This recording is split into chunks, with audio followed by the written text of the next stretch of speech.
আজকে কলেজে গিয়ে শুনি কলেজের ছিল আজকে বার্থডে। না, বার্থডেটা ছিল 31 তারিখে, সেলিব্রেশনটা হয়েছিল 1 তারিখে। নমস্কার বন্ধুরা, আশা করি সবাই ভালো আছো। তো আমি শ্রদ্ধা, আমার একটা নতুন মিনি ব্লগে সবাইকে স্বাগত। সকাল সকাল ঘুম থেকে উঠে একদম রেডি হয়ে চলে এসেছি কলেজে।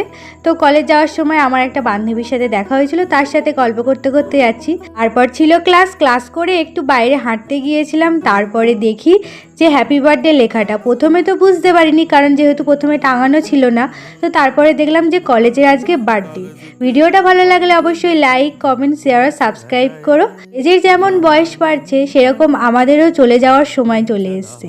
হ্যাঁ, যেহেতু আমরা এখন 3rd ইয়ার, আর কিছু মাস পর আমাদেরকেও চলে যেতে হবে। ঠিক কলেজটাকেও মিস করব, আর বন্ধু বান্ধবদেরও। সবার সাথে তো আর প্রতিদিন বা প্রতিনিয়ত কথা হবে না, দেখাও হবে না।